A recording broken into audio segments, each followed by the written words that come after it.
नमस्कार दोस्तों, स्वागत है आप सभी का वर्ल्ड ज्योग्राफी के डेमो क्लास में। दोस्तों ये डेमो क्लास है जिसका पर्पस है आप लोगों को बताना कि कैसा हम पढ़ाने वाले हैं, किस प्रकार से हम कोर्स कवर कराने वाले हैं। तो ये डिमॉन्स्ट्रेशन पर्पस के लिए आप तक पहुंचाया जा रहा है। इसके सिवा दोस्तों आपको बता देता हूं, जितनी भी क्लासेस होने वाली है वो प्लस क्लासेस होने वाली है, वो अकेडमी के प्लेटफॉर्म पे ली जाएंगी और साथ साथ आपको बहुत सारे स्पेशल फीचर्स मिलेंगे, जिसमें से नंबर 1 है आपको मिलेगा लाइव क्लास, जिसमें फैकल्टी लाइव आएगी और आप साथ में हमसे जुड़ेंगे। जाहिर सी बात है, लाइव क्लास है तो सबसे इंपॉर्टेंट होता है आपका डाउट रेजोल्यूशन। उसके लिए हमारे प्लेटफॉर्म में फीचर है रेज अ हैंड, जिससे आप तुरंत सवाल पूछने के लिए हाथ उठाएंगे और आपका जवाब हाथों हाथ फैकल्टी देते हैं। इसके सिवा दोस्तों लाइव है, इसका मतलब यह नहीं कि रिकॉर्डेड अवेलेबल नहीं होगा, रिकॉर्डेड भी अवेलेबल होगा। आपकी अगर कोई क्लास छूट जाती है तो आप बाद में रिकॉर्डेड फॉर्म में भी देख सकते हैं। दोस्तों प्लेलिस्ट आपको मिल जाएगा, जिसमें आपको सभी के सभी lecture, high quality lecture videos मिलेंगे। टॉप एजुकेटर के द्वारा कोर्स है।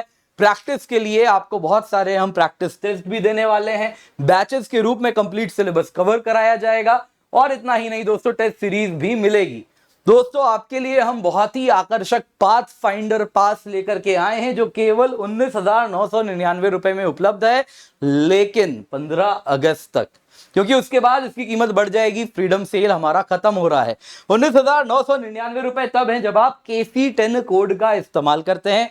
इस कीमत पे आपको 30,000 से अधिक क्लासेस मिलेंगी, नंबर 1। नंबर 2 दोस्तों, 60,000 प्लस आवर्स हैं लाइव एंड रिकॉर्डेड क्लासेस के।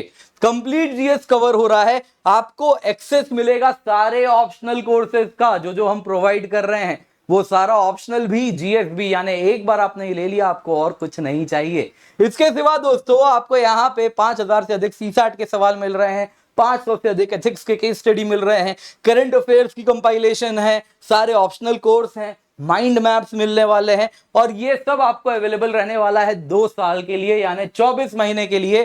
तो 24 महीने के लिए आपको 19,999 रुपए में हम प्रोवाइड कर रहे हैं पाथ फाइंडर पास। तो दोस्तों बिल्कुल भी मिस ना करें। कमेंट बॉक्स में, डिस्क्रिप्शन बॉक्स में आपको लिंक मिल जाएगा, जल्दी से जाके एनरोल करें। Use the code KC10 for the discount. तो जो विद्यार्थी मुझसे पहली बार जुड़ रहे हैं उनके लिए, मेरा नाम किंजल चौधरी है। मैं करीबन पिछले 5 सालों से पढ़ा रहा हूं। मैं geography, environment, current affairs, answer writing का टीचर हूं और इसी की फैकल्टी भी मैं हूं। इसके सिवा दोस्तों मैंने भी यूपीएससी सिविल सर्विस एग्जाम में 5 मेंस, इंटरव्यू, ये सारी चीजें एक्सपीरियंस की हैं। तो पढ़ाते टाइम मैं ध्यान रखता हूं आपको, मैं जो पढ़ा रहा हूं ये वही चीजें मैं पढ़ाऊं इन सारे कोर्सेज में जो आपके लिए एग्जाम रेलिवेंट हो, और उसी का ये डेमोन्स्ट्रेशन भी है। तो चलिए दोस्तों शुरू करते हैं। दोस्तों ऐसे बहुत सारे टॉपिक्स हैं जो हम कवर करने वाले हैं हमारे कोर्स में। तो पहला टॉपिक है सीज, ट्रेंचेस एंड स्ट्रेट्स।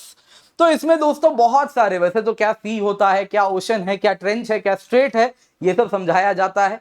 तो यहाँ पे मैप बेस्ड कुछ क्वेश्चन हम देखेंगे थोड़े ही देर में। हार्डली आप देखिएगा अभी 10 मिनट की क्लास से आप कितने सवाल के जवाब निकालने वाले हैं। प्रीवियस ईयर क्वेश्चंस देखेंगे, कितने सिंपल लगेंगे आपको। केवल 10 मिनट मेरे साथ जुड़िए। तो दोस्तों सबसे पहले हम देखने वाले हैं मेडिटेरेनियन सी। मेडिटेरेनियन सी अगर आप देखें तो इसमें 21 देश हैं जो मेडिटेरेनियन सी से लगते हैं। अब आप कहेंगे सर 21 देश कैसे याद होंगे, इनके नाम कितने कठिन होंगे। कोई बात नहीं, अभी हो जाएंगे सब याद। कैसे, मैं आपको फॉर्मूला दूंगा। दोस्तों तो आप देख सकते हैं मेडिटेरेनियन सी, कुछ यहाँ पे आप देख रहे हैं, this is the Atlantic ocean. Atlantic ocean में ये वाला जो रीजन है दोस्तों, दिस इज द मेडिटेरेनियन सी। अब मेडिटेरेनियन सी में ढेर सारे देश हैं। यहां पे आप देख सकते हैं दोस्तों, अगर मुझे अटलांटिक ओशन से मेडिटेरेनियन सी में जाना है तो यहां पे एक नैरो सा इनलेट है जो आप यहां पे देख रहे हैं, जिसके थ्रू मैं जा सकता हूं। तो इसको कहते हैं दोस्तों स्ट्रेट। ये एक नैरो सा स्ट्रेट है जो कि आप देख सकते हैं यूरोपियन लैंडमास, अफ्रीकन लैंडमास को कनेक्ट करता है। इसके बारे में और ज्यादा गहराई से हम देखने वाले हैं। क्या है स्ट्रेट ऑफ जिब्राल्टर, इसी का नाम है दोस्तों स्ट्रेट ऑफ जिब्राल्टर। क्या है एग्जैक्टली स्ट्रेट ऑफ जिब्राल्टर, जो कि यहां पे है, इसके बारे में हम थोड़ी देर में और भी ज्यादा गहराई में देखेंगे। पर अभी के लिए दोस्तों सबसे इंपॉर्टेंट है इन देशों के नाम कैसे याद रखें। तो सबसे पहला काम आपका आसान किए देते हैं। दोस्तों अगर हम देखें मेडिटेरेनियन सी, 3 कॉन्टिनेंट के कंट्रीज आपको देखने मिलेंगे जो इसे टच कर रहे हैं। आप देख सकते हैं यहां पे।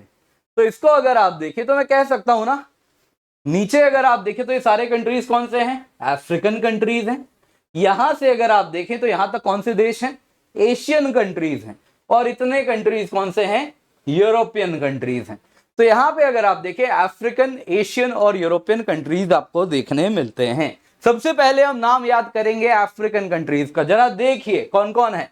Morocco, Algeria, Tunisia, Libya, Egypt. तो इसको याद रखने का सिंपल तरीका आपको बताता हूं। आपको याद रखना है metal, METAL। Morocco, Egypt, Tunisia, Algeria, Libya, METAL। बस यही याद रखिए, आपका काम हो गया। मेटल, बस मेटल याद रखिए। यही देश हैं जो कि अफ्रीका के हैं और मेडिटेरियन सी को टच करते हैं। दूसरा है दोस्तों एशियन कंट्रीज। अब एशियन कंट्रीज में यूपीएससी को बड़ा मजा आता है, न जाने कितने सवाल इससे यूपीएससी ने पूछ दिए होंगे। तो सबसे पहले देखिए, आप यहां पे देख सकते हैं कौन कौन से देश हैं। यहां पे अगर आप देखें तो इजराइल आप देख पा रहे हैं, लेबनान आप देख पा रहे हैं, सीरिया आप देख पा रहे हैं, तुर्की आप देख पा रहे हैं, और यहां पे साइप्रस आप देख सकते हैं। जॉर्डन भी है, पर जरा ध्यान से देखिए, क्या जॉर्डन मेडिटेरेनियन सी से लगता है? नहीं लगता है। तो कौन कौन से देश हैं जिनकी टेरिटरी लग रही है? CLIST।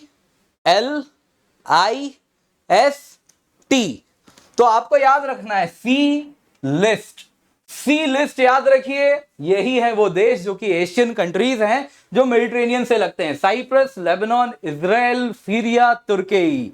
बस ये याद रख लीजिए, आपका आधा काम आसान हो गया। आइए अब इन देशों के बारे में थोड़ी बात जानते हैं। तो सबसे पहले हम देखते हैं इन अफ्रीकन कंट्रीज की बात करते हैं जो कि मेटल है। Morocco, Algeria, Tunisia, Libya, Egypt. तो दोस्तों यहां पे अगर आप देखें तो काफी ज्यादा सत्ता में हस्तांतरण हुआ था। 2011 में इन देशों में अरब स्प्रिंग हुआ था। इसकी शुरुआत हुई थी टूनिसिया से। टूनिसिया में अगर आप देखें तो यहां पे जो आप इस प्रकार के स्ट्राइप में देख रहे हैं, वर्टिकल स्ट्राइप जहां जहां देख रहे हैं, उन देशों में अगर आप देखें तो जो रूलिंग रिजीम थी, जो सरकार थी, उसको गिरा दिया गया था। दोस्तों हुआ यूं था ना, 2011 में एक आग फैली थी इन देशों में। रादर यहां से लेके अरब पेनिनसुला तक ये आग फैली थी, जिसमें जो रूलिंग रिजीम है, डिक्टेटोरियल रिजीम्स थे यहां पे, उनको गिराने के लिए लोगों में एक आप देख सकते हैं एक तरीके का आंदोलन हुआ था। और इसी में अगर आप देखें तो इसकी रिजीम दुनिया भर में फैल रही थी। ये आग दुनिया भर में फैली थी। यूक्रेन में भी कुछ सालों में वैसे ही अगर आप देखें तो उस वक्त के जो रूलिंग रिजीम जो थी, जो कि कहीं ना कहीं अपनी रशियन टिल्ट रखती थी, वहां पर भी वो उसी प्रकार से एक हस्तांतरण होता है सत्ता का। वहां पे मैदान रिवॉल्यूशंस कहते हैं, यूरो मैदान रिवॉल्यूशन होता है, और वो रूलर जो कि प्रो रशिया टिल्ट रखते थे उनको हटा दिया जाता है, और उसके बाद से प्रो वेस्ट टिल्ट रखने वाली सरकार आनी शुरू हो जाती है, जिसी के उत्तराधिकारी इस वक्त कौन है? ज़ेलेंस्की है।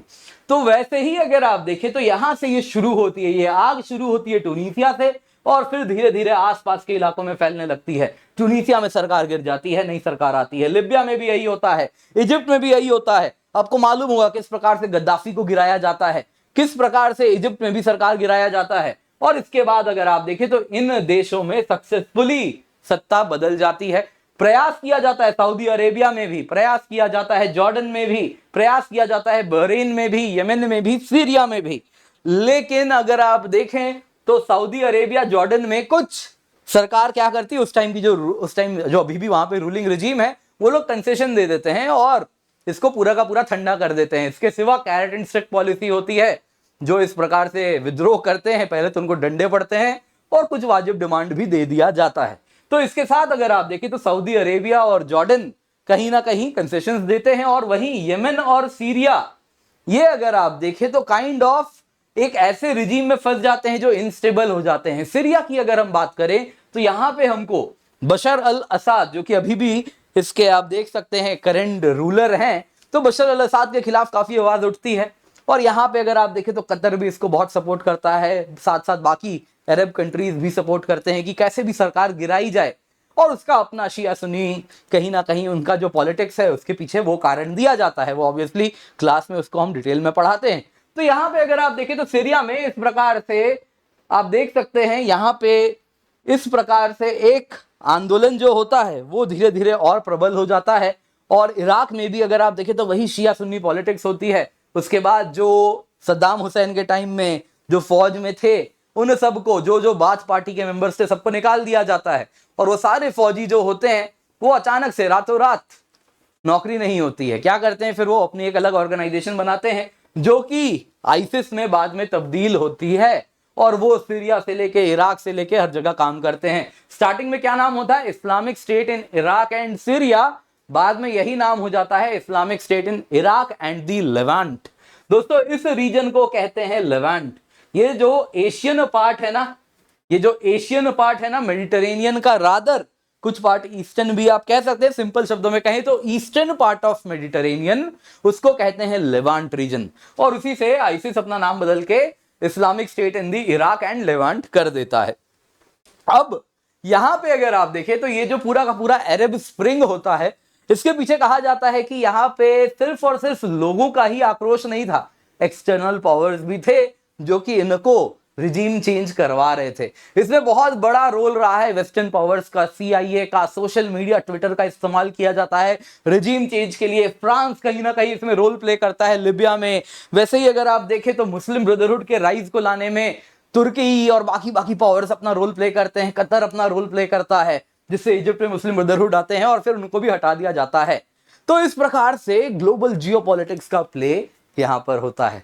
अब दोस्तों मैंने आपको अब तक जो ज्ञान दिया है, कितने देश बताए हैं? एशियन कंट्रीज बताए हैं, और आपको मैंने अफ्रीकन कंट्रीज बताए हैं, मेडिटेरेनियन की कुछ कहानी सुनाई है। आइए देखते हैं कितना काम का है ये सब कुछ। इसके पहले एक आखिरी चीज भी आपको बता देता हूं यहां पे दोस्तों, क्योंकि मैंने बात की एशियन कंट्रीज की, साइप्रस यहां पर मैंने बताया आपको। तो ये आप देख रहे हैं सी लिस्ट में, सी से क्या है? जो एशियन कंट्रीज मेडिटेरेनियन में, उसमें सी से है साइप्रस। अगर आप बात करें दोस्तों साइप्रस की, इसकी भी एक कहानी है, वो भी आपको पहले सुना देता हूं, फिर सवाल देखेंगे। तो साइप्रस में दोस्तों होता यूं है ना कि यहाँ पे दो पॉपुलेशन रहती है। एक है जो कि अपने ओरिजिन ग्रीस से समझती है, रादर क्रिश्चियन पॉपुलेशन है। दूसरी जो नॉर्दर्न पार्ट में रहती है, ये तुर्किश साइप्रियट्स हैं। अपना ओरिजिन ये तुर्की से समझते हैं, अपना एफिलिएशन भी तुर्की के लिए समझते हैं। फिर होता यूं है दोस्तों, साइप्रस यूनाइटेड होता है, एक सिंगल आइलैंड कंट्री होता है। फिर यहाँ पे क्या होता है, 1970s की बात है, कुछ उस टाइम की बात है, जब यहाँ पे एक कू होता है, और कू में ऐसा प्रयास किया जाता है कि पूरे के पूरे साइप्रस का ग्रीस से विलय करवा दिया जाए। ये बात को लेके तुर्की बड़ा परेशान हो जाता है और तुर्की पूरे के पूरे साइप्रस में इन्वेड कर देता है। और उसके बाद नतीजन ये होता है, साइप्रस दो हिस्से में टूट जाता है, जिसमें आप अगर देखें तो ये जो लाल रंग में आप देख रहे हैं आज, ये है नॉर्दर्न साइप्रस जो कि तुर्किश साइप्रियट्स का है। वैसे ही आप नीचे वाला देखें सदर्न पार्ट ऑफ साइप्रस, जिसको एक्चुअल साइप्रस कहते हैं, दैट इज ग्रीक साइप्रियट्स। अगर आप नॉर्दर्न साइप्रस की बात करें तो इसको एक इंडिविजुअल इंडिपेंडेंट कंट्री दुनिया नहीं मानती है, लेकिन de facto as a matter of fact ये सेल्फ गवर्निंग एंटिटी है। ऑब्वियसली तुर्की का इसको सपोर्ट है। बीच में अगर आप देखें तो यूएन ग्रीन जोन मौजूद है, और बाकी अगर आप देखें तो इस रीजन में यूके अपना ब्रिटिश ओवरसीज टेरिटरी भी मेंटेन करता है। ये जो आप पर्पल कलर में देख रहे हैं, वैसे ही आप यहां पे जो ऑरेंज कलर में देख रहे हैं या ब्राउन कलर में देख रहे हैं, वो सारे के सारे यूके के सोवरेन बेस हैं। ब्राउन वाला इज अक्रोतिरी, यहां पे जो आप देख रहे हैं। वैसे ही अगर आप ऊपर में देखें तो पर्पल वाला दिस इज धेकेलिया। तो इसकी कहानी ये है, आपको जो याद रखना है साइप्रस के बारे में, ये भी जरूर जानिए। ये अगर आप साइप्रस देखें ना तो यहाँ पे सबसे पहले तो जियोग्राफिकली ये एशिया का हिस्सा है, लेकिन इकोनॉमिकली ये अगर आप देखें तो यूरोपियन यूनियन का भी हिस्सा है। सदर्न पार्ट ये यूरोपियन यूनियन का भी हिस्सा है, और कल्चरली भी अपने आप को यूरोपियन मानता है, लेकिन जियोग्राफिकली एशिया का हिस्सा है। इसके सिवा दोस्तों और एक रीजन देख लेते हैं, हम इजराइल की बात करते हैं, क्योंकि लेवांट रीजन की बात कर रहे हैं तो वहां पे इजराइल बड़ा इंपॉर्टेंट है। तो इजराइल अगर आप देखें तो ये सीधा का सीधा मेडिटेरेनियन सी से लगता है। इसके सिवा अगर आप देखें तो रेड सी यहाँ पे मौजूद है। इसमें भी अगर आप देखें तो ये वाला रीजन जो है इसको कहते हैं सिनाई पेनिनसुला, यहां पर भी ये मौजूद है। इजराइल की बात करें दोस्तों तो इसने 1967 वॉर में काफी टेरिटरीज अपने लिए थे। कौन कौन से लिए हैं? तो ये अगर आप देख सकते हैं सीरिया से गोलन हाइट्स लिया है। वैसे ही अगर आप देखें तो ये वाला जो रीजन है, बेसिकली यहां से जॉर्डन नदी बहती है, और उसका ये वेस्ट बैंक हो गया यानी किनारा नदी का। तो पश्चिमी किनारा वाला जो रीजन है इसको कहते हैं वेस्ट बैंक। तो जॉर्डन का वेस्ट बैंक वाला रीजन भी उसने हथियाया, यहीं पे जेरूसलम है। ये कहते हैं दोस्तों गाजा स्ट्रिप। ये सब दोस्तों पैलेस्टीनियन टेरिटरीज से जो इसने हथिया लिया था। वहीं अगर आप देखें तो ये जो है सिनाई पेनिनसुला जो मैंने आपको दिखाया, ये इसने इजिप्ट से लिया था। हालांकि बाद में इसने इजिप्ट को लौटा दिया है आज के टाइम में सिनाई पेनिनसुला। तो यहां पे एक चीज देखिए, जॉर्डन कहीं से भी अगर आप देखें तो मेडिटेरेनियन सी से तो नहीं लगता।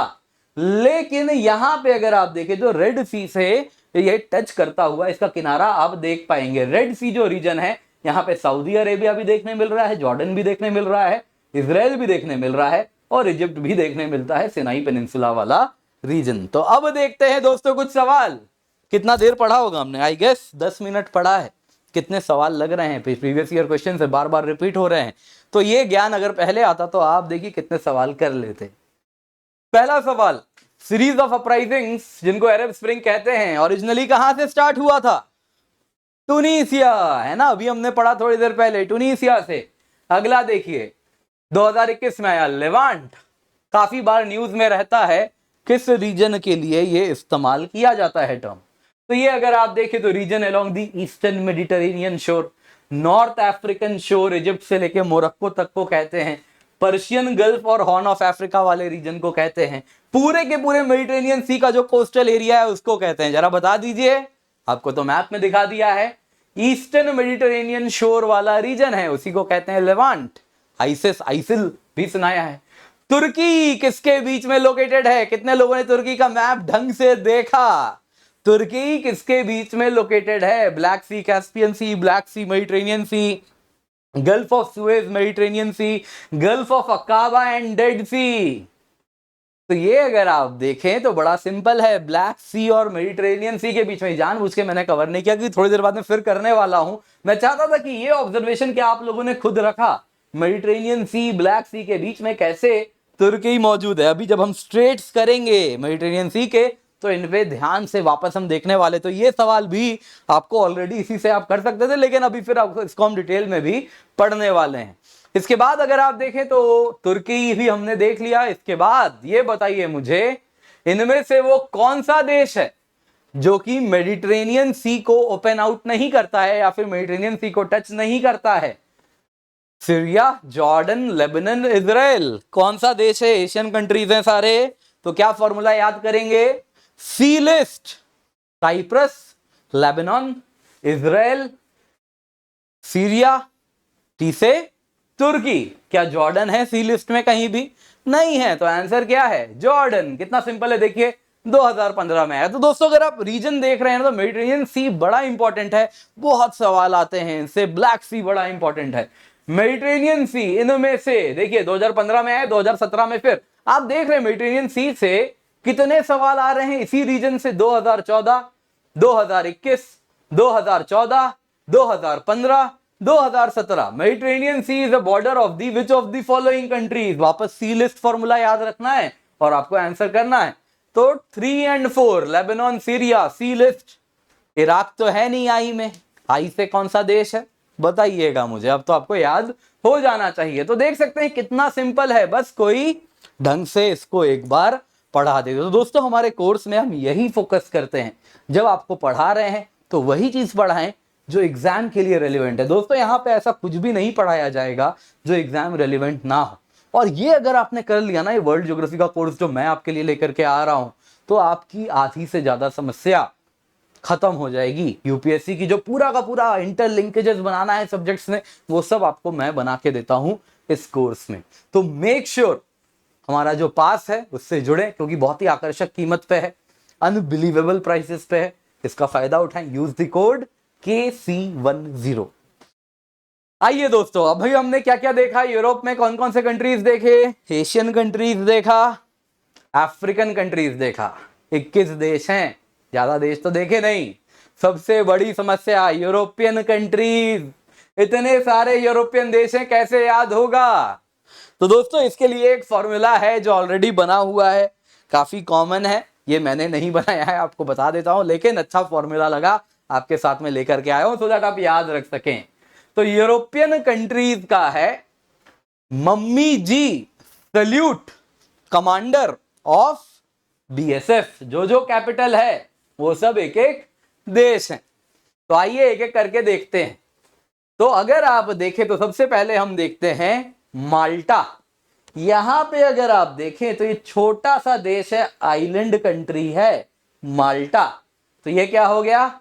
मम्मी जी का M।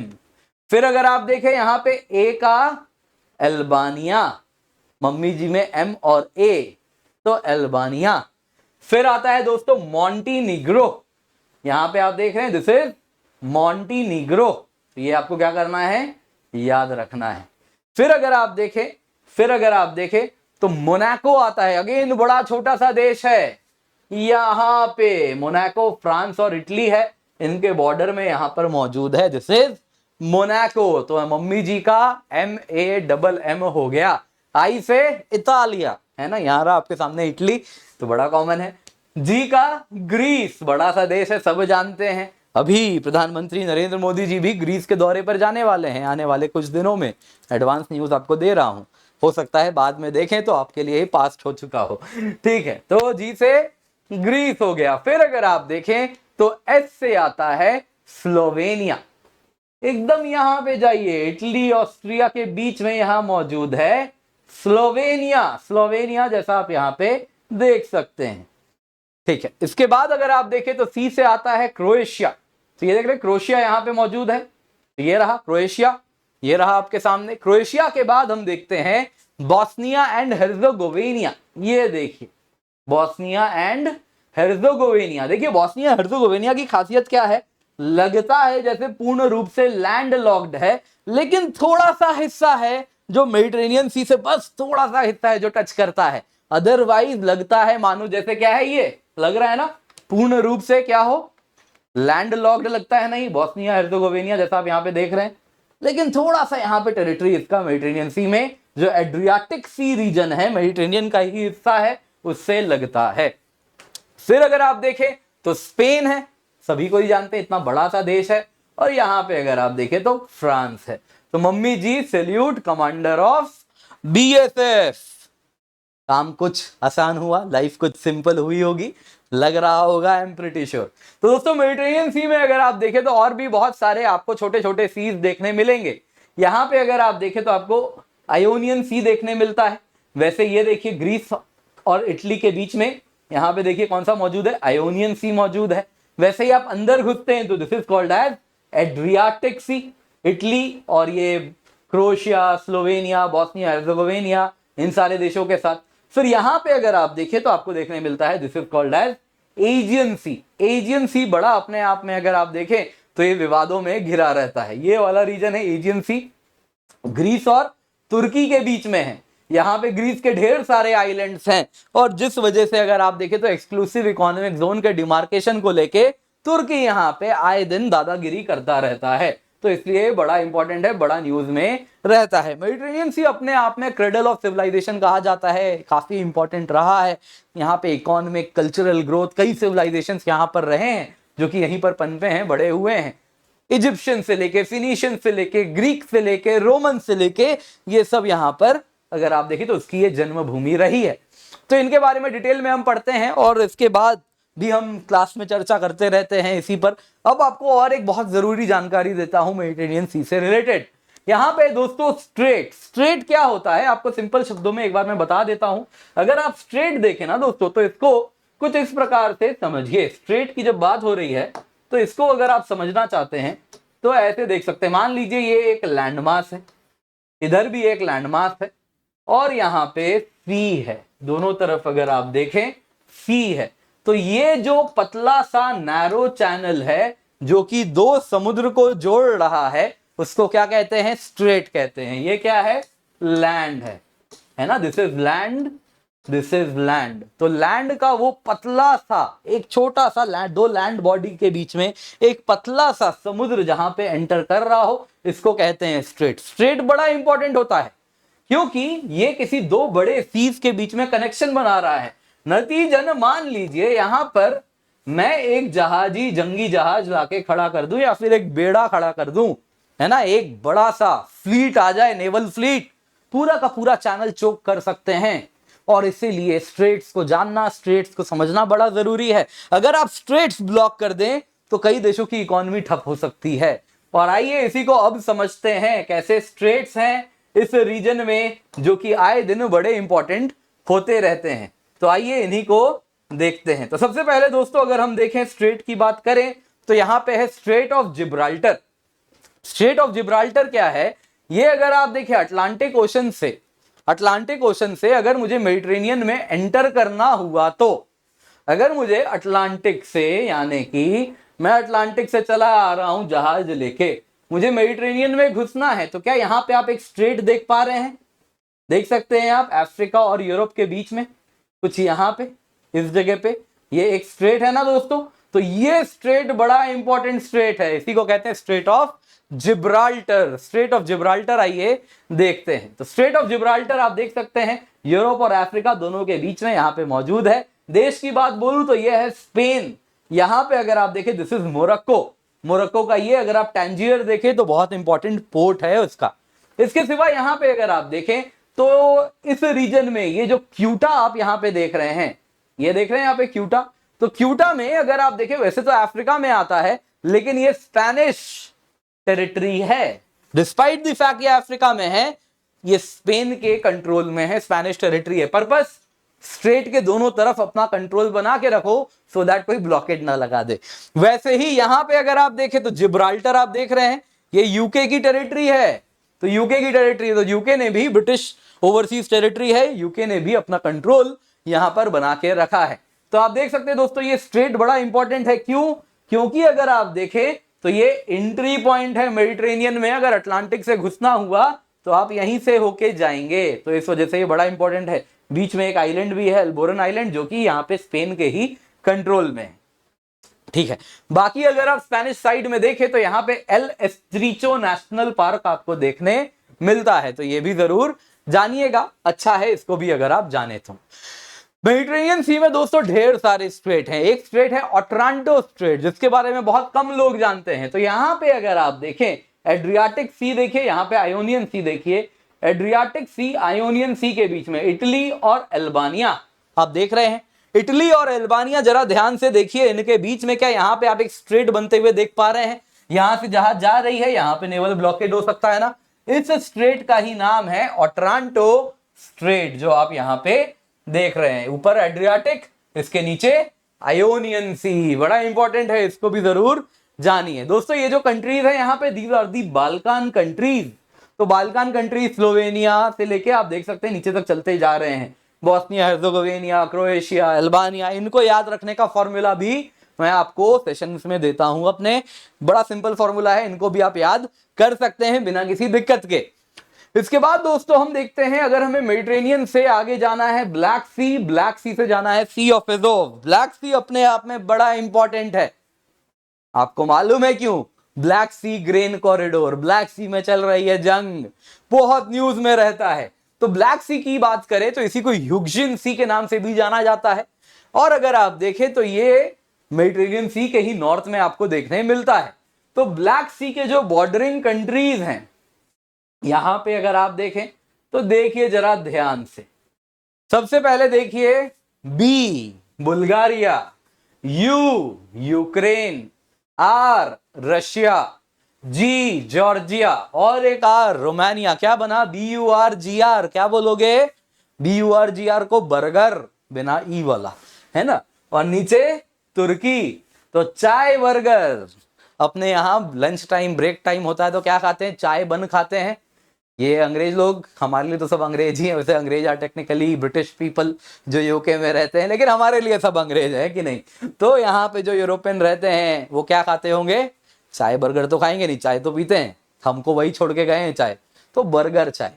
तो बर्गर चाय बी से क्या हो गया? बुल्गारिया। ध्यान से देखिए, अब देखिए ध्यान से, इसी को ध्यान से देखिए जो आपको बता रहा हूं। बी से बुल्गारिया लिखते चलिए, बी से बुल्गारिया, यू से यूक्रेन, आर से रशिया, जी से जॉर्जिया, आर से रोमानिया, टी से तुर्की। बर्गर टी, बर्गर टी याद रख लीजिए, आपका काम हो गया खत्म।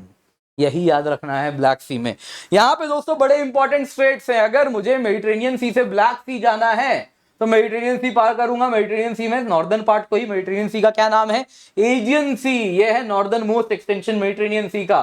फिर यहां से मेरा जहाज घुसेगा, सी ऑफ मार्मरा पार करेगा, आगे आएगा इस्तांबुल शहर, उसके बीच में भी यहां पे पतला सा स्ट्रेच है, और वो पार करके मैं ब्लैक सी एंटर करूंगा। यानी कि मुझे क्या क्या पार करना है? देखो जरा ध्यान से, मेडिटेरेनियन सी का नॉर्दर्न मोस्ट एंड क्या कहेंगे, एजियन सी। यहाँ पे ये हल्का सा एक स्ट्रेट आपको देखने मिल रहा है, इसका नाम है डार्डनल स्ट्रेट।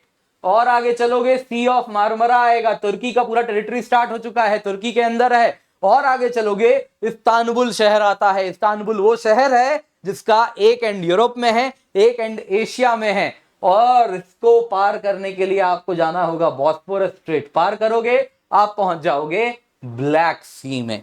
इसके साथ दोस्तों यहां पे ये जो स्ट्रेट्स हैं इनको मैनेज करने के लिए आपको बता देता हूं, एक कन्वेंशन है मॉन्ट्रैक्स कन्वेंशन। तो मॉन्ट्रैक्स रिकॉर्ड्स अलग होता है ना, रामसार वाला उसकी बात नहीं हो रही है। Montreux Convention on control of Turkish Straits, ये तुर्की के स्ट्रेट है डार्डनल्स और बॉस्फोरस। तो वॉर टाइम में वॉरशिप्स को इन स्ट्रेट्स का इस्तेमाल करने देना चाहिए, नहीं देना चाहिए, कैसे गवर्न होगा, क्या रूल्स हैं, वो मॉन्ट्रैक्स में आपको देखने मिल जाता है। ये याद रखिएगा, उसके बारे में डिटेल में हम क्लास में पढ़ते हैं। उम्मीद कर रहा हूं आप क्लास में आने वाले मुझसे पढ़ने, है ना। पसंद आया होगा, क्लास में जरूर जुड़े, यूज द कोड KC10। यहां पे अगर आप देखें दोस्तों तो इस प्रकार से आप एजियन सी पार करेंगे। आप देख सकते हैं सी ऑफ मार्मरा आएगा, यहाँ पे बॉस्फोरस स्ट्रेट आएगा। इस्तांबुल शहर कौन से स्ट्रेट में है, बॉस्फोरस स्ट्रेट। इस्तांबुल शहर को दो पार्ट्स में सेपरेट करता है। इसके आगे आप जाएंगे तो ब्लैक सी एंटर कर जाएंगे। ब्लैक सी की बात करें तो यहां पे आप घुस तो गए, लेकिन ब्लैक सी में भी आप देख सकते हैं ऊपर चलना है तो यहां पे क्या आएगा, सी ऑफ एज़ोव। लेकिन ब्लैक सी से अगर आपको सी ऑफ एज़ोव जाना है तो कैसे जाओगे, एक स्ट्रेट दिख रहा है, देखो जरा स्ट्रेट का क्या नाम है। तो यहां से देखो ब्लैक सी, यहां से चलोगे ये है कर्च, और स्ट्रेट का भी नाम है कर्च स्ट्रेट, और ऊपर जाओगे तो सी ऑफ एज़ोव आ जाएगा। तो ये याद रखिएगा, बड़ा इंपॉर्टेंट है। क्यों इंपॉर्टेंट है, तो दोस्तों अगर हम बात करें ना ब्लैक सी के स्ट्रेट की, तो यहां पे जो कर्च स्ट्रेट आप देख रहे हो, जो कि यहां पे रशिया, आप देख सकते हैं दोस्तों, दिस इज रशिया, और ये जो रीजन है this is called as Crimea. देख रहे हैं, ये जो है इसको कहते हैं क्रीमियन पेनिनसुला। क्रीमियन पेनिनसुला ये जो है यूक्रेन के नीचे वाला हिस्सा, इसको कहते हैं क्रीमियन पेनिनसुला। अब यहाँ पे बहुत लोग कहेंगे सर ये पेनिनसुला, फिर आप कुछ तुर्किश भाषा में बोल दिए, पेनिनसुला का क्या मतलब। पेनिनसुला बड़ा सिंपल है, वैसा लैंडमास जो कि तीन तरफ से पानी से घिरा हो, दैट इज पेनिनसुला। सौराष्ट्र भी क्या है, पेनिनसुला। वो लैंडमास जो तीन तरफ से पानी से घिरा हो। क्या क्रीमिया भी आप अगर देखो तो क्या तीन तरफ से पानी से घिरा है, तीन तरफ से पानी से घिरा है ना। ये भी अगर आप देखेंगे तो आप आसानी से देख सकते हैं, ये भी अगर आप देखें तो तीन तरफ से पानी से घिरा हुआ है, जैसा आप यहाँ पे देख सकते हैं ना, 1 2 3। और इसलिए इसका नाम क्या है, क्रीमियन पेनिनसुला। क्रीमियन पेनिनसुला में यहाँ पे देखें तो ये क्या है, सेवेस्तोपोल। रशिया का ब्लैक सी फ्लीट यहीं से ऑपरेट करती है। क्रीमियन पेनिनसुला की अपनी कहानी है दोस्तों। क्रीमियन पेनिनसुला अगर आप देखें तो वैसे रशियन एम्पायर को बिलोंग करता था, फिर क्या होता है, बोल्शेविक रिवॉल्यूशन होता है, सोवियत यूनियन बन जाता है, जार को, रशियन जार यानी राजा को गिरा दिया जाता है, सोवियत यूनियन आता है, और उसके साथ अलग अलग टेरिटरीज भी सोवियत यूनियन का हिस्सा हो जाते हैं, जिसमें यूक्रेन भी था। और उसी में अगर आप देखें तो यूक्रेन को क्रीमिया, जो कि क्योंकि यूक्रेन से लगा हुआ है तो जो कि ट्रेडिशनली रशियन एम्पायर का हिस्सा था, क्रीमिया यूक्रेन को दे दिया जाता है। कहता है कि अपने ही स्टेट में तो रीओरिएंट कर रहे हैं। कुछ वैसी ही बात हो गई ना, भारत का एक राज्य है ना, कोई रीजन है, दूसरे राज्य को दे दो, चलो कोई दिक्कत नहीं है। तो उस प्रकार से दूसरे राज्य यानी यूक्रेन को दे दिया जाता है। क्यों दिया जाता है, कुछ कारण होता है, उनका इंटरनल पॉलिटिक्स होता है, किस प्रकार से वहां के लोगों पे एक टाइम पे अत्याचार होता है तो उनको खुश करने के लिए देते हैं, उसकी अलग कहानी है, क्लास में पढ़ेंगे उस पे डिटेल में। तो यहाँ पे अगर आप देखें तो इस प्रकार से क्रीमियन पेनिनसुला दे दिया जाता है, और फिर क्या होता है, सोवियत यूनियन टूट जाता है, रशिया अलग हो जाता है, यूक्रेन अलग देश बन जाता है, और क्रीमिया यूक्रेन के साथ लगा रहता है। रशिया को कोई दिक्कत नहीं थी, क्यों, यूक्रेन क्या था, रशिया का ही अलाइड स्टेट था, उसका अदर पपेट स्टेट था। फिर 2014 में क्या होता है, आपको बताया था, यूरो मैदान रिवॉल्यूशन। जो यूक्रेन में सरकार होती है वो बदल जाती है, प्रो वेस्टर्न सरकार आ जाती है। नाम सुना है विक्टोरिया न्यूलैंड, धीरे से ही बोलूंगा, विक्टोरिया न्यूलैंड जानते हैं, भारत आई थी कुछ दिन पहले, किसके लिए वो स्पेशलिस्ट हैं, उनको कहा जाता है she is regime change specialist. ऐसे मतलब कितना सच कितना झूठ आई डोंट नो, लेकिन उनके बारे में ये फेमस है, she is a regime change specialist. वही कहा जाता है she was responsible for the Ukraine में जो यूरो मैदान रिवोल्यूशन होता है, CIA के लिए वही काम करती हैं, यूक्रेन में रिजीम चेंज करवाती हैं, ऐसे उन पर एलिगेशंस लगते हैं, मैं नहीं लगा रहा। ठीक है, तो विक्टोरिया नुलैंड के ऊपर यह आरोप है। खैर यूक्रेन में क्या हो जाता है, सरकार बदल के प्रो वेस्ट सरकार हो जाती है और रशिया ये समझ जाता है कि भाई अब तो नेटो इस तरफ घुसना चाहेगा, और ब्लैक सी फ्लीट जो क्रीमिया से ऑपरेट करती है, यहाँ पे लोग भी रशियन ओरिजिन के ही हैं, रशियन ही बोलते हैं, वो सब का सब ब्लैक सी पे पूरी रशिया की पकड़ चली जाएगी। क्रीमियन फ्लीट जो रशियन फ्लीट है, ब्लैक सी फ्लीट है, वो कहीं ना कहीं टूथलेस हो जाएगी। तो रशिया क्या करता है, क्रिमियन इन्वेजन करता है, क्रिमिया एनेक्स कर लेता है।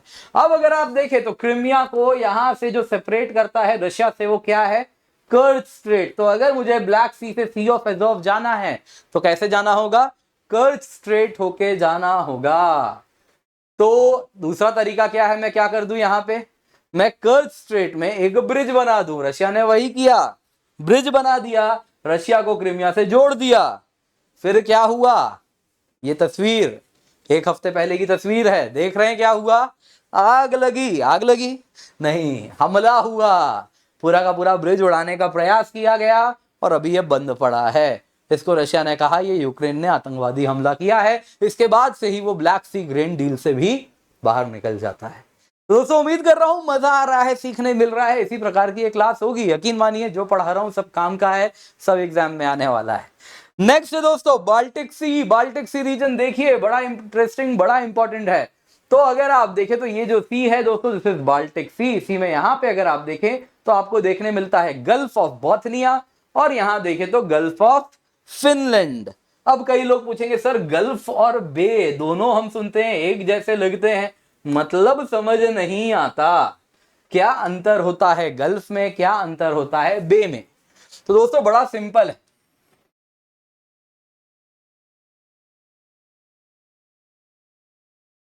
ये है इसका क्या नाम है, गल्फ ऑफ कच्छ, जानते ही हैं आप लोग। ये क्या है, गल्फ ऑफ खंबात। फिर अगर हम देखें ये क्या है, बे ऑफ बंगाल। तो गल्फ हो या बे, एक चीज समझिए, क्या समझना है, ये वो बड़ा सा समुद्र का वाटर बॉडी है जो तीन तरफ से जमीन से घिरा है ना। बे भी आप देख रहे हैं तीन तरफ से जमीन से घिरा है, ऐसा ही है ना अपना। अगर आप देखें तो बे ऑफ बंगाल भी तीन तरफ से जमीन से घिरा है, गल्फ ऑफ कच्छ भी वैसे ही आप देखें, कैम्बे कह लीजिए, गल्फ ऑफ खंबात कह लीजिए, ये भी अगर आप देखें तीन तरफ से जमीन से घिरा है। क्या अंतर देखने मिल रहा है, बे बड़ा है, गल्फ क्या है, उसका जो माउथ है ना वो नैरो होना चाहिए। अगर माउथ नैरो हो रहा है, अगर माउथ किसी का आपको नैरो देखने मिल रहा है ना, नैरो देखने मिल रहा है, तो इसको क्या कहेंगे, गल्फ कहेंगे। यानी एक स्ट्रेट जैसा कुछ बन रहा है जिसके द्वारा आप अंदर एंटर कर सकते हैं। बे में क्या होता है, बे में अगर आप देखें तो बड़ा सा इनलेट है, ऐसा नैरो माउथ नहीं है। यहां से अगर मैं समुद्र से एंटर कर रहा हूं तो वाइड माउथ है, उसको क्या कहेंगे, बे कहेंगे। तो वाइड यानी बे, सिंपल है, बे ऑफ बंगाल याद रखिए कितना चौड़ा है, नैरो यानी गल्फ, गल्फ ऑफ कच्छ याद रख लीजिए कितना सिंपल है। तो ये क्या कीजिएगा, याद रखिएगा। तो यहां पे क्या आप दो गल्फ देख पा रहे हैं, gulf of Bothnia, gulf of Finland.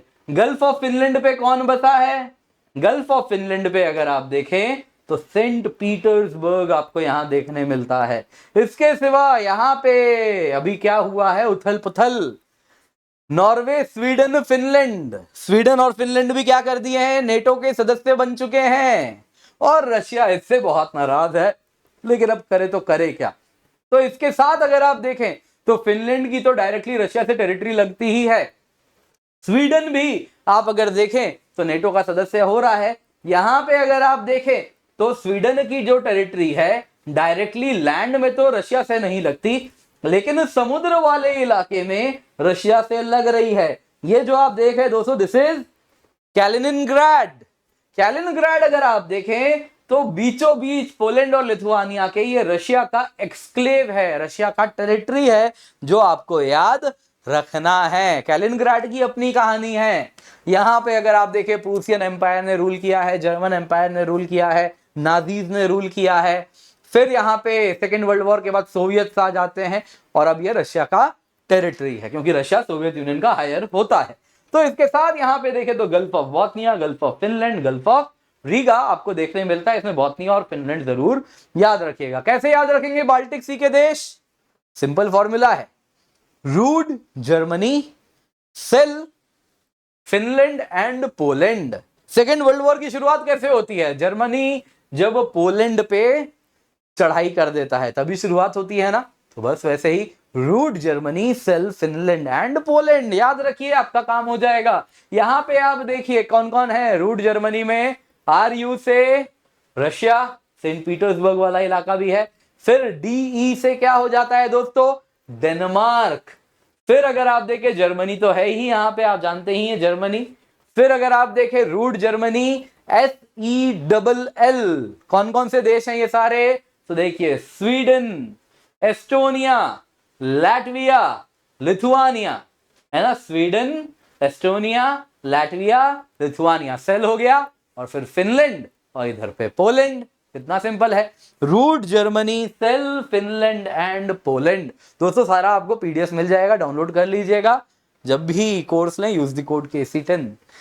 यहां पे दोस्तों शिप बिल्डिंग एक मेजर एक्टिविटी है, याद दिला देता हूं, दिस इज वेरी इंपॉर्टेंट। चलिए नेक्स्ट है, वापस यहां भी उथल पुथल हो रहा है, बेरिंग सी रीजन। तो ये दोस्तों अगर आप देखें आर्कटिक ओशन की बात हो रही है, यहाँ पे पैसिफिक ओशन है।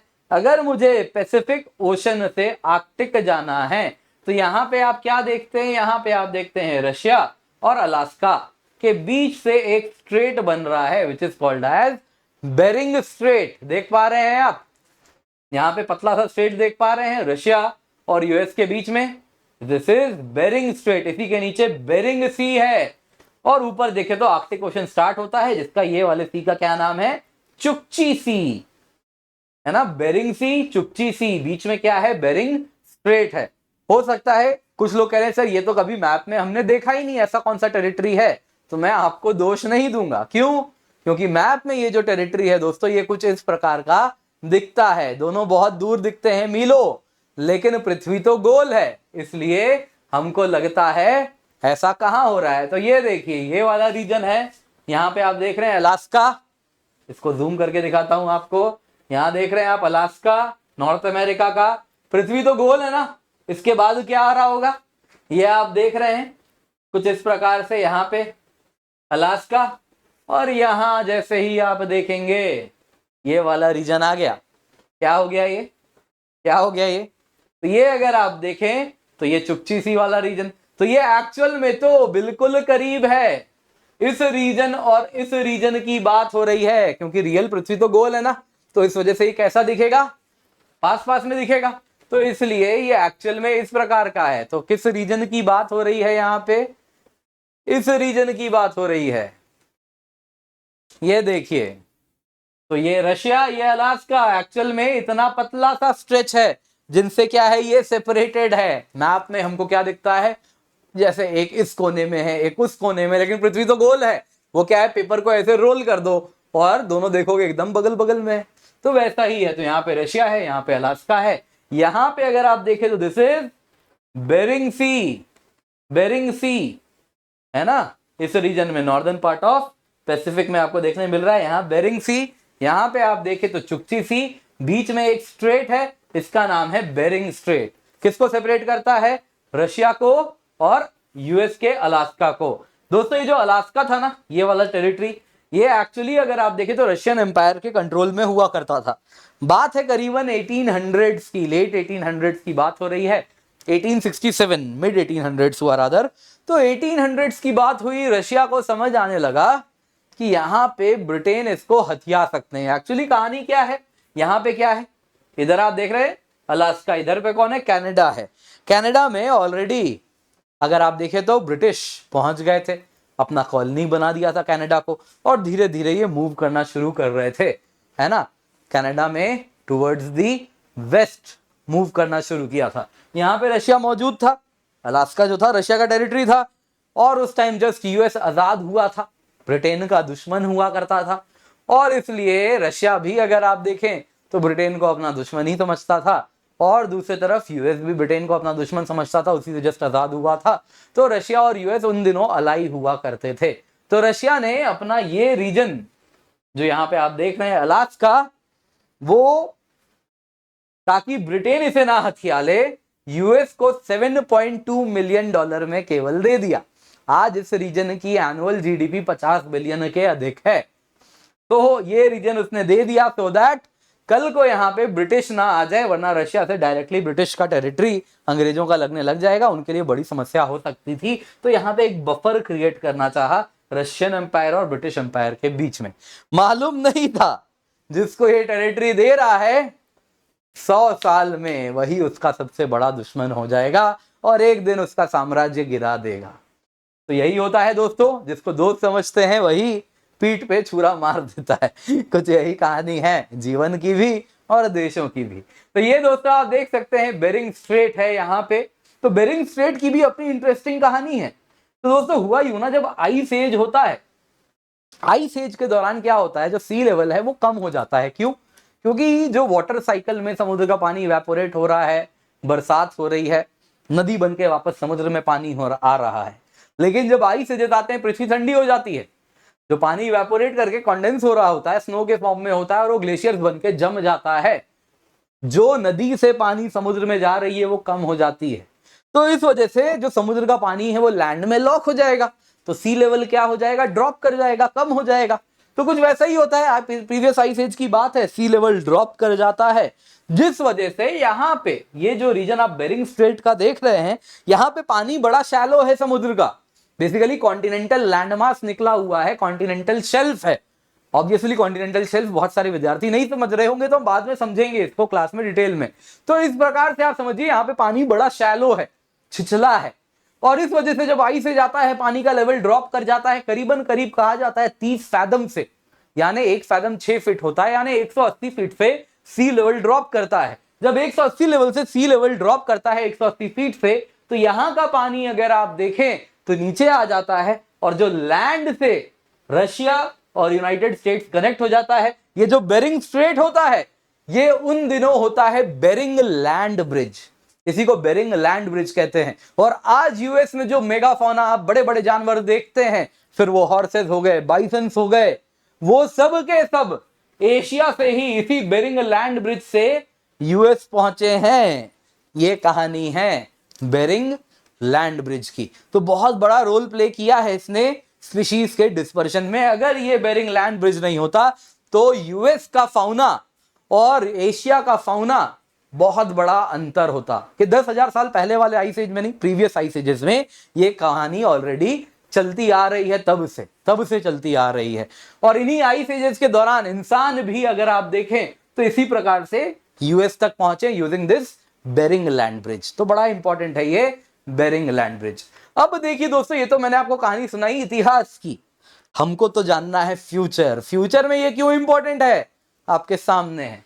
दोस्तों क्या हो रहा है, ग्लोबल वार्मिंग हो रही है, सी लेवल क्या हो रहा है, आइस क्या हो रहा है, मेल्ट हो रहा है। तो इस रीजन में आप देखें तो जो आइस शीट्स देखने मिलते हैं साल में कई महीनों के लिए, अब वो पिघलने शुरू हो गए हैं। ऑलरेडी ऐसे रिपोर्ट्स आ रहे हैं कि आने वाले कुछ साल में ऐसा टाइम आएगा जब यहाँ पे सी में बर्फ नहीं जमेगी। तो उसको ध्यान में रखते हुए नए सी रूट्स बनने शुरू हो गए हैं। इस वक्त अगर टोक्यो से सामान यहां पे हैम्बर्ग या फिर रॉटरडैम पोर्ट जाना है तो कैसे जाता है वो सामान?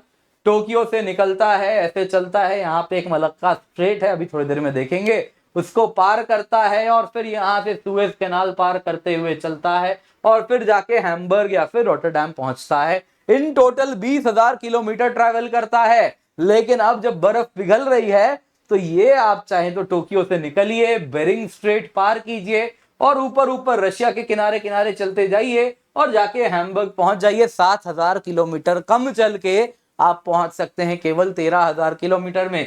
तो इसी को कहते हैं दोस्तों नॉर्दर्न सी रूट।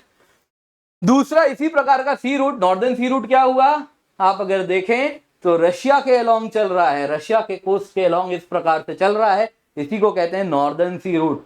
पैरेलल एक सी रूट इधर भी चलेगा ना, कनाडा अलास्का के किनारे किनारे, इसको कहते हैं नॉर्थ वेस्ट पैसेज।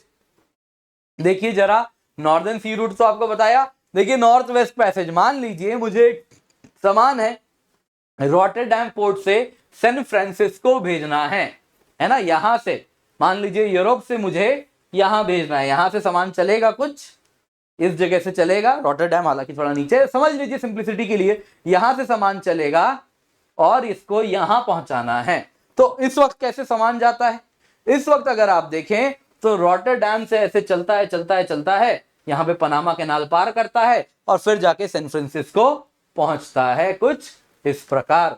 लेकिन अब कैसे पहुंचेगा, रॉटरडैम चलेगा, यहां से ये अपना नॉर्थ वेस्ट पैसेज ले लेगा और सैन फ्रांसिस्को तुरंत का तुरंत पहुंच जाएगा ना, ऐसे चलेगा रॉटरडैम से नॉर्थ वेस्ट पैसेज लेगा, बेरिंग सी पार करेगा और यहां पे आप देखोगे सैन फ्रांसिस्को पहुंच जाएगा। तो इसलिए नए सी रूट्स बन रहे हैं, इनमें बहुत बड़ा रोल है, इस रीजन की जो इंपॉर्टेंस है वापस बढ़ने वाली है। इस रीजन में जो कॉन्टिनेंटल शेल्फ है बहुत शैलो है, उसमें बहुत सारे मिनरल्स हैं, वो सब अब एक्सप्लोर होने शुरू होंगे, तो ये रीजन्स वापस कहीं ना कहीं मिनरल के हब बनने वाले हैं। दोस्तों इसी प्रकार से हम और भी बहुत सारे पेनिनसुला स्ट्रेट्स को जानते जाते हैं इन्हीं क्लासेस में। आप देख सकते हैं एक बड़ा इंपॉर्टेंट स्ट्रेट है यहाँ पे, ताइवान स्ट्रेट। दोस्तों ये चाइना और ताइवान को सेपरेट करता है, ताइवान स्ट्रेट। आप देख सकते हैं दोस्तों 180 किलोमीटर वाइड ये स्ट्रेट है, बड़ा ज्यादा न्यूज में रहने लगा है, चाइना आए दिन इनकर्जन कर रहा है। तो क्या कहानी है चाइना की, ताइवान की, ये भी इस क्लासेस में हम देखते हैं। ये स्ट्रेट अगर आप देखें तो कहां पे है, इसके अगर आप इधर पे देखें तो ये बराबर साउथ चाइना सी, और यहाँ पे अगर आप देखें तो ये देखिए ताइवान स्ट्रेट अगर आप देख रहे हैं यहाँ पे, ये जो स्ट्रेट है ये ताइवान आइलैंड है, ये चाइना है, इसके नीचे बीचों बीच देखे तो साउथ चाइना सी, ऊपर देखे तो ईस्ट चाइना सी यहाँ पे देखने मिलती है। तो साउथ चाइना सी ईस्ट चाइना सी को ताइवान स्ट्रेट क्या करता है, कनेक्ट करता है, सही बात है। ताइवान स्ट्रेट के ही अलग अलग नाम है, फॉर्मोसा स्ट्रेट के नाम से भी जाना जाता है, स्ट्रेट ऑफ फुजियान के नाम से भी जाना जाता है, इसी को कहते हैं, न्यूज में बना रहता है। इसके सिवा आप देख लीजिए दोस्तों ये जो रीजन है this is very important, South China Sea, यहाँ पे आप देखें तो ईस्ट चाइना सी, ये येलो सी, ये बोहाई सी है। तो यहाँ पे अगर आप देखें तो इसमें जो बड़ा इंपॉर्टेंट जो आपको ध्यान रखना है वो है साउथ चाइना सी। साउथ चाइना सी रीजन अगर आप देखें ना तो इसमें ये जो 9 डैश्ड लाइन का कॉन्सेप्ट आपको देखने मिलता है। यहाँ पे अगर आप देखें तो चाइना हिस्टोरिक ग्राउंड्स को बेसिस बना के कहता है कि हिस्टोरिकली ये इतने रीजन में मेरा कंट्रोल रहा है, इसीलिए ये मेरा इलाका है। और साउथ चाइना सी देखिए चाइना के लिए बड़ी इंपॉर्टेंट रीजन है। कारण क्या है, अगर हम साउथ चाइना सी की बात करें तो अगर इंडियन ओशन से सामान को पैसिफिक पहुंचना है तो वो कैसे जाएगा, तो उसको साउथ चाइना सी होके ही जाना होगा। एक तरीका है कि इंडियन ओशन से ऐसे जहाज निकलती है, स्ट्रेट ऑफ मलक्का, इसको कहते हैं straight of Malacca, straight of Malacca होते हुए साउथ चाइना सी पहुंचती है। ऐसे ही अन्य स्ट्रेट भी है, यहाँ पे लोम्बोक स्ट्रेट है, सुंडा स्ट्रेट है, जिनसे भी आप जाओगे तो साउथ चाइना सी, अगर आपको इंडियन ओशन से पैसिफिक जाना है तो साउथ चाइना तो होके जाना है। तो चाइना के लिए ये रीजन को प्रोटेक्ट करना बड़ा इंपॉर्टेंट है, क्योंकि ये उसका सीधा बैकयार्ड है। अगर वो साउथ चाइना सी को प्रोटेक्ट नहीं कर पाया तो कहीं ना कहीं उसके यहाँ कभी भी उसका जो पावर है वो डोमिनेट नहीं कर पाएगा दूर तक। तो इसीलिए अगर आप देखें तो चाइना इसको इंटायरली अपना क्लेम करता है। इस रीजन को अगर हम अंक्लॉज की बात करें तो वो कहता है हर देश का 200 नॉटिकल माइल तक एक्सक्लूसिव इकोनॉमिक जोन होता है, पर चाइना इसको नहीं मानता। चाइना कहता है नहीं, हिस्टोरिकली ये टेरिटरी मेरा था, बीच में जो आइलैंड्स हैं ये मेरे रहे हैं, तो ये ऑटोमेटिकली मेरा हो जाता है, तो अंक्लॉज का यहाँ काम नहीं चलेगा। फिलीपींस क्या किया, चाइना को लेके गया अंक्लॉज के ट्रिब्यूनल में और वहां पे परमानेंट कोर्ट ऑफ आर्बिट्रेशन में गए, चर्चा हुई क्या करें, पर पीसीए ने कहा कि ये चाइना का 9 डैश लाइन का कंसेप्ट गलत है, वो सब दरकिनार करके अब चाइना इसको कंट्रोल करता है। दोस्तों इस रीजन की बात करें तो यहाँ पे ऑयल एंड गैस रिजर्व्स भी हैं, यहाँ पे फिश, काफी ज्यादा फिश पॉपुलेशन भी है, तो इस वजह से यहाँ पे इसको कंट्रोल करने की बात हो रही है। यहाँ पे दोस्तों बड़े इंपॉर्टेंट देश हैं आपको जो याद रखने हैं, तो आइए आपको देश याद रखवाने का तरीका बताता हूं। दोस्तों सिंगापुर अगर आप देखें ना तो ये सदर्न मोस्ट एंड है साउथ चाइना सी का, ये जो छोटा सा देश आप यहाँ पे देख रहे हैं दिस इज सिंगापुर। तो यहां पे याद रखिएगा SBI, VP, TMC। TMC क्या है? तृणमूल कांग्रेस। VP यानी vice president. SBI state bank of India, state bank of India के वाइस प्रेसिडेंट TMC के भी मेंबर हैं। कुछ इस प्रकार से आप याद रख सकते हैं। तो S से हो गया सिंगापुर, B से हो गया ब्रुनाई। ब्रुनाई देखिए यहाँ पे छोटा सा ये देश है ब्रुनाई, आप देख रहे हैं, तो इस आइलैंड में है, यहाँ पे ब्रुनाई देश है। Singapore, Brunei. फिर अगर आप देखें तो यहां पे आई से आता है ये पूरा का पूरा आइलैंड, इंडोनेशिया। इंडोनेशिया। फिर अगर आप देखें तो ये वी से वियतनाम, पी से फिलीपींस, टी से ताइवान, और फिर अगर आप देखें तो इसके एम से नीचे देखिए यहां पे मलेशिया, मलेशिया, और सी से चाइना। तो ये सारे पावर्स हैं जो कि साउथ चाइना सी में अपना टेरिटरी क्लेम करते हैं। स्पेशली अगर आप देखें तो कुछ आइलैंड्स हैं जो बड़े इंपॉर्टेंट रहते हैं। यहां पे अगर आप देखें this is Paracel island. Paracel island China, Taiwan और वियतनाम क्लेम करते हैं। एक्चुअली क्या है, जो चाइना क्लेम करता है वो ताइवान भी क्लेम करता है, क्योंकि ताइवान कहता है कि मैं ही असली चाइना हूं। तो इसकी क्या कहानी है हम क्लास में डिस्कस करते हैं।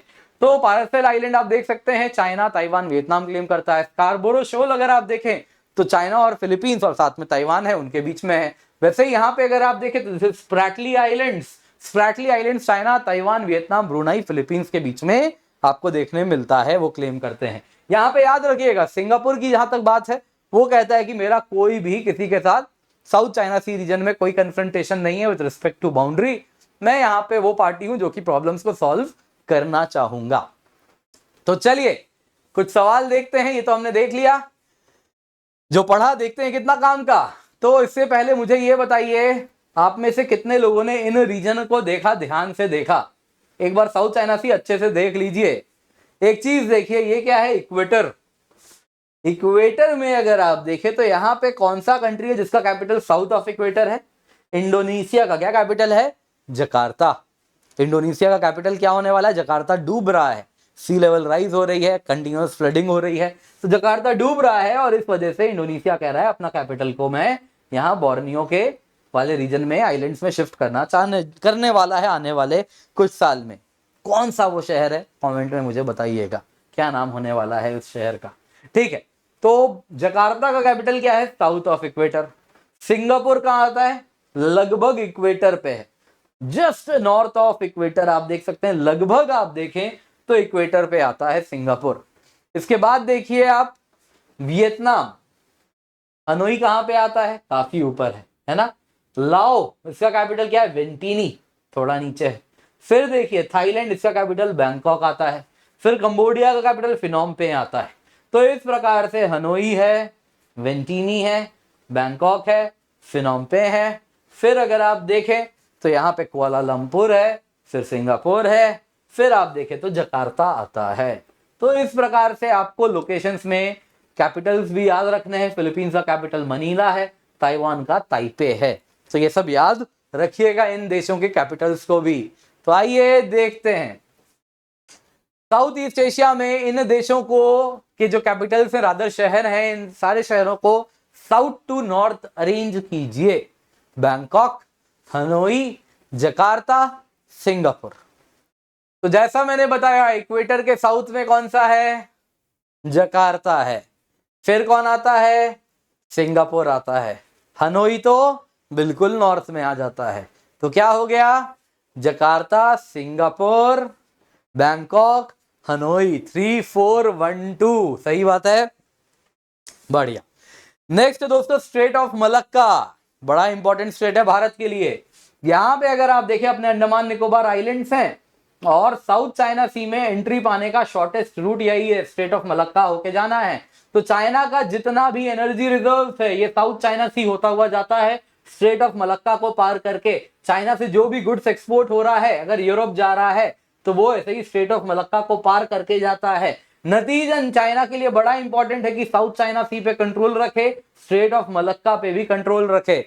लेकिन स्ट्रेट ऑफ मलक्का पे देखें अगर आप तो यहाँ पे सिंगापुर मौजूद है, इसके सिवा यहीं पे अंडमान निकोबार आइलैंड्स हैं, तो इसलिए यहाँ पे इंडिया का दबदबा है। स्ट्रेट ऑफ मलक्का पे 3 देश हैं सिम, कौन कौन है? सिंगापुर, इंडोनेशिया, मलेशिया, है ना। तो ये क्या हो गया, मलेशिया, इधर पे सिंगापुर, इधर पे इंडोनेशिया। तो इंडोनेशिया, सिंगापुर, मलेशिया, ये 3 देश हैं। तो ये देश यहाँ पे मौजूद है एंड इसका जो नैरोएस्ट पॉइंट है उसको कहते हैं सिंगापुर स्ट्रेट। उसी में फिलिप्स चैनल हमको देखने मिलता है। ठीक है, अब चाइना क्या चाह रहा है, चाइना चाह रहा है कि स्ट्रेट ऑफ मलक्का पे अपनी निर्भरता खत्म करे। यहाँ पे उसने ऑलरेडी अपना एक बेस बना के रखा है और यहाँ पे इसी के पैरेलल यहाँ से वो क्रा इस्थमस से एक क्रा कैनाल बनाना चाह रहा है, इसको काटना चाह रहा है। इस्थमस यानी वो नैरो सा लैंड का स्ट्रिप जो कि 2 बड़े बड़े लैंडमास को जोड़े, जैसे मलेशिया और यहाँ पे थाईलैंड तक देखिए कितना मोटा लैंड है ना, उसको जोड़ता है ये पतली सी पट्टी। तो ये क्या है, इस्थमस है। तो इसी में चाइना क्या चाह रहा है, इसको काट के एक कैनाल बनाना जिसका नाम होगा क्रा कैनाल। तो चाइना क्या करेगा, इस प्रकार से आप अगर देखें तो स्ट्रेट ऑफ मलक्का की इसकी निर्भरता खत्म हो जाएगी। तो यहाँ पे आप देख सकते हैं दोस्तों अन्य स्ट्रेट्स भी हैं, ये तो स्ट्रेट ऑफ मलक्का हो गया, इसके सिवा सुंडा स्ट्रेट है, यहाँ पे लोम्बोक स्ट्रेट है। इन सब के भी माध्यम से आप चाहे तो इंडियन ओशन से चाहे तो पैसिफिक में एंटर कर सकते हैं साउथ चाइना सी में। तो यहाँ पे देख लीजिए दोस्तों ये मलक्का स्ट्रेट है जो मैंने आपको ऑलरेडी बताया। इसके सिवा अगर आप देखें तो आपको सुंडा स्ट्रेट और लोम्बोक स्ट्रेट मिलेंगे। सुंडा स्ट्रेट आप देख सकते हैं सुमात्रा, अलग अलग आइलैंड से इंडोनेशिया के, याद रख लीजिए। तो इंडोनेशिया का सबसे बड़ा आइलैंड है यहाँ पे, ये वाला रीजन आप देखें, this is new Guinea island, जिसमें ईस्टर्न पार्ट में पपुआ न्यू गिनिया देश है। इसके बाद अगर आप देखें यहाँ पे दूसरे नंबर पे आता है ये आइलैंड, इसको कहते हैं बोर्नियो आइलैंड। ये है सुमात्रा आइलैंड जो कि अंडमान निकोबार के बिल्कुल करीब है। फिर अगर आप देखें नंबर 4 पे आता है सुलावेसी आइलैंड। फिर यहाँ पे आप देखें तो जावा आइलैंड, ये बड़ा इंपॉर्टेंट है। इसके सिवा अगर आप देखें तो ये तिमोर, छोटा सा देश है, याद रखिएगा, तिमोर लेस्ले वाला, तो वो भी यहीं पर आपको देखने मिलता है इस जगह पे। तो ये भी जानिए तिमोर का एक हिस्सा भी इंडोनेशिया के कंट्रोल में है, तो तिमोर आइलैंड है यहाँ पे। वैसे ही यहाँ पे देखिए ये आइलैंड कौन सा है, ये आइलैंड अगर आप देखें this is Bali, Bali island, बड़ा इंपॉर्टेंट है। बाली में अगर आप देखें, इंडोनेशिया वैसे तो इस्लामिक कंट्री है लेकिन बाली में हिंदू पॉपुलेशन रहती है, तो टूरिज्म का भी हब है बाली। ठीक है, तो ये सारे इंपॉर्टेंट आइलैंड है। बाली और लोम्बोक के बीच में आपको देखने मिलता है लोम्बोक स्ट्रेट, जो यहाँ पे आपको देखने मिल रहा है। बाली और लोम्बोक इंडियन ओशन पैसिफिक को जोड़ता है। बाकी सुमात्रा और जावा के बीच में सुंडा स्ट्रेट है और ये सुमात्रा और ये मलय पेनिनसुला के बीच में स्ट्रेट ऑफ मलक्का है। तो यही आपको जानना है। वर्ल्ड के जो लार्जेस्ट आइलैंड है दोस्तों कौन कौन से हैं, तो नंबर 1 पे देखें तो सबसे बड़ा आइलैंड ग्रीनलैंड आता है। नंबर 2 पे अगर आप देखें तो इसके बाद जो सबसे बड़ा आइलैंड है जो आप देख सकते हैं यहाँ पे, that is new Guinea island, जिसमें पपुआ न्यू गिनिया भी देश है और इंडोनेशिया का भी रीजन प्रोविंस आ जाता है। नंबर 3 पे बोर्नियो आता है। नंबर 4 पे यहाँ मेडागास्कर आता है। फिर अगर आप देखें नंबर 5 पे यहाँ पे बैफिन आइलैंड है जो आप यहाँ पे देख रहे हैं, कनाडा का रीजन है। नंबर 6 पे सुमात्रा है। वैसे ही अगर आप देखें तो यहाँ पे नंबर 7 में जापान का हॉन्शू आइलैंड आता है। फिर विक्टोरिया आइलैंड है कनाडा में ही, और यहाँ पे एल्समियर आइलैंड यहाँ पे आपको देखने मिलता है। तो दोस्तों ये सब हम डिटेल में पढ़ते हैं क्लासेस में ऑब्वियसली। यहाँ पे आप देख सकते हैं दोस्तों अंडमान निकोबार है। अंडमान निकोबार की बात करें तो अंडमान निकोबार कौन से आइलैंड के करीब है, सुमात्रा के करीब है। तो ये आपको जानना है। अंडमान में अगर आप देखें तो ये north Andaman, middle Andaman, south Andaman, इनको सेपरेट करता है एक डंकन पैसेज और यहां से स्टार्ट होता है लिटिल अंडमान। तो लिटिल अंडमान ये रहा, north Andaman, middle Andaman, south Andaman है। बाकी के अंडमान और लिटिल अंडमान के बीच में कौन सा पैसेज है, डंकन पैसेज। ये आपको क्या करना है, याद रखना है। लिटिल अंडमान के बाद 10 डिग्री चैनल आता है, जिसके बाद निकोबार स्टार्ट हो जाता है। देख रहे हैं, लिटिल अंडमान के बाद ये 10 डिग्री चैनल यानी 10 डिग्री नॉर्थ लैटिट्यूड पे जो चैनल हमको देखने मिल रहा है वो किसको सेपरेट करता है, अंडमान, और उसके नीचे से निकोबार स्टार्ट हो जाते हैं, कार निकोबार आइलैंड आता है। वैसे ही अगर हम लक्षद्वीप की बात करें तो यहाँ पे कावर्ती और मिनिकॉय आइलैंड ग्रुप्स हैं। तो कावर्ती और मिनिकॉय को जो सेपरेट करता है वो 9 डिग्री नॉर्थ लैटिट्यूड यानी 9 डिग्री चैनल उसको हम कहते हैं। नीचे जाओगे 8 डिग्री चैनल आ जाता है, तो मिनिकॉय और मालदीव्स के बीच में है 8 डिग्री चैनल। और 10 डिग्री चैनल आपको बता दिया अंडमान और लिटिल अंडमान को सेपरेट करता है। और साथ ही साथ अगर आप देखें तो ये आपको 10 डिग्री चैनल अंडमान को निकोबार से 10 डिग्री चैनल सेपरेट करता है। और फिर अगर आप देखें तो डंकन पैसेज है जो अंडमान और लिटिल अंडमान को सेपरेट करता है। वैसे ही दोस्तों हम देखते हैं पॉइंट नीमो के बारे में। पॉइंट नीमो कुछ यहाँ पे है दोस्तों, ये अगर आप देखें साउथ अमेरिका में और न्यूजीलैंड के बीचों बीच समुद्र में इलाका है। इमेजिनरी पॉइंट है, इसी का कोई जमीन नहीं है यहाँ पे, इमेजिनरी पॉइंट है जिसका हमने नाम दे दिया है पॉइंट नीमो। नीमो का मतलब होता है नो वन, है ना। नीमो का एक्चुअल मीनिंग ही है ये नो वन लैटिन में। तो ये वो पॉइंट है जहां पे कोई नहीं है। क्यों? क्योंकि यहां से जो नियरेस्ट पॉपुलेशन आप अगर देखो तो ईस्ट में चिले है 2624 माइल्स पे, ऊपर ईस्टर आइलैंड है, नॉर्थ में और देखो तो अलग आइलैंड्स हैं, वेस्ट में न्यूजीलैंड का वेलिंगटन है, 3000 मील की लगभग दूरी है, यानी दूर दूर तक यहां कोई नहीं है। यहां क्लोजेस्ट पीपल तब आते हैं जब ऊपर से इंटरनेशनल स्पेस स्टेशन गुजरता है 400 किलोमीटर की दूरी से। तो इसलिए ये बड़ा सेफ इलाका है। जो भी हमारे स्पेस डेब्री हैं हम उनको इसी जगह पे गिराते हैं क्योंकि इंसान पे गिरने की गुंजाइश नहीं होती है। तो यहां पे अगर आप देखें तो मीर स्पेस स्टेशन 2001 में गिरा था। तो अब जरा बताइए, कुछ सवाल हैं आपके सामने। ग्रेट निकोबार जियोग्राफिकली किनसे क्लोजेस्ट है? सुमात्रा, बोर्नियो, जावा, श्रीलंका। बड़ा सिंपल है ना, सुमात्रा आइलैंड। इनमें से कौन सा पेयर ऑफ आइलैंड है जो कि 10 डिग्री चैनल से सेपरेटेड है? अंडमान निकोबार, निकोबार, सुमात्रा, मालदीव, लक्षद्वीप। सुमात्रा और जावा 2014 में आया था, अंडमान और निकोबार ये 2017 का था। तो दोस्तों ऐसे बहुत सारे टॉपिक्स जो हम करते हैं, waterfalls, rivers, lakes, Mississippi, Missouri, Ohio, Colorado, दुनिया भर की नदियां हम करते जाते हैं। ग्रेट लेक्स के बारे में पढ़ना होता है, लेक ह्यूरॉन, एरी, ओंटारियो। आपको याद रखने का एक सिंपल फॉर्मूला बताता हूं। ग्रेट लेक्स आप अगर देखें तो आपको यहाँ पे superior, Michigan, Huron, eri, Ontario, waste to east क्या है, पहले सुपीरियर, फिर मिशिगन, फिर ह्यूरॉन, फिर इरी, फिर ओंटारियो। याद रखिएगा, superman helps everyone, superman helps everyone, west to east superman helps everyone. और यहाँ पे सेंट लॉरेंस रिवर है, ये बड़ा इंपॉर्टेंट है दोस्तों, इसके बारे में भी हम पढ़ते हैं। तो उम्मीद करता हूं दोस्तों आप लोगों को मजा आया होगा।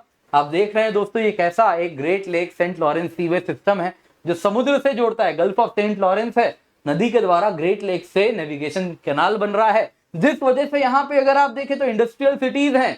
क्यूबेक देखने मिलेगा आपको, यहाँ पे आप देख सकते हैं दोस्तों। क्यूबेक के बाद आप यहाँ पे देखिए, आपको और भी बहुत सारे शहर देखने मिलेंगे। क्यूबेक शहर आप देख रहे हैं इंडस्ट्रियल सिटी है। फिर थोड़ा नीचे उतरिए, मॉन्ट्रियल देखने मिलेगा। और यहाँ पे आइए, आप देख सकते हैं दोस्तों कनेटिकट, आपको सॉरी माफ कीजिए, बफेलो देखने मिलेगा, वैसे ही इंडस्ट्रियल सिटी है।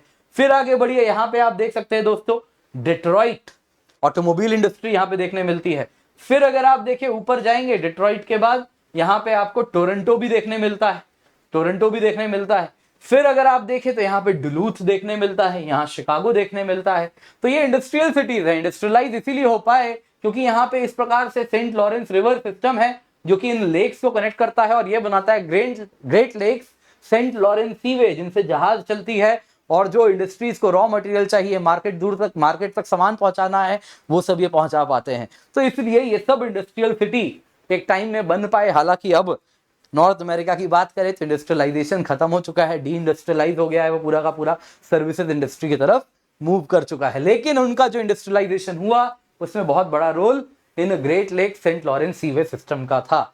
इनके बारे में पढ़ते हैं हम क्लासेस में। ग्रेट लेक्स में ही हम पढ़ेंगे तो नियाग्रा फॉल्स की बात करेंगे, कैसे नियाग्रा फॉल्स 50,000 साल में गायब होने वाला है। जी हाँ, 50,000 साल हैं, 50,000 साल में ये गायब हो जाएगा। और क्यों हो रहा है, क्या हो रहा है, उसकी कहानी। नियाग्रा फॉल्स है तो जहाज कैसे चलता है ना। अगर ग्रेट लेक्स के बीच में ऐसे नियाग्रा फॉल्स है तो जहाज कैसे चलता है, तो उसका क्या तरीका है, तो ये सब भी हम पढ़ते हैं। माउंटेन्स, वोल्केनोज पढ़ते हैं, अलग अलग प्लेटूज, ग्रासलैंड पढ़ते हैं दोस्तों। अगेन अभी जो मैंने आपको पढ़ा है सीज के बारे में, स्ट्रेट्स के बारे में, ये टिप ऑफ द आइसबर्ग है। क्लास बहुत बड़ी है, बहुत सारे सीज, बहुत सारे स्ट्रेट्स के बारे में हम पढ़ते हैं।